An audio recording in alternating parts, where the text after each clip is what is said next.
এরপর করবো ডিমের তরকারি। ডিম আর আলুটা সেদ্ধ করে নিয়েছি, এবার ডিমগুলোকে ছাড়িয়ে নেব। ডিমটা ভাজা হয়ে গেছে। কড়ার মধ্যে রসুন, পেঁয়াজ, আদা, শুকনো লঙ্কা, তেজপাতা করে দিয়ে দিয়েছি। দিয়ে আলুগুলোকে দিয়ে দেবো।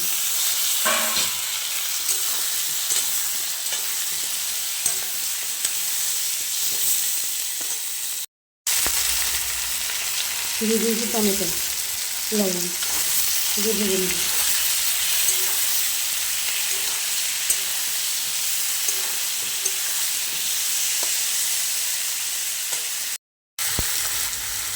ডিম আলুটা কষা হয়ে গেছে, এবার আমি জল দিয়ে দেবো।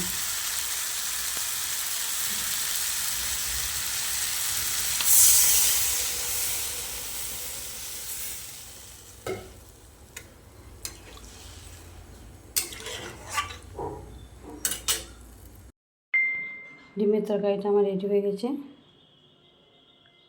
যদি আপনাদের ভালো লেগে থাকে তাহলে আমার চ্যানেলটি সাবস্ক্রাইব করে দেবে, ফেসবুক থেকে দেখে থাকলে ফলো করে দেবে।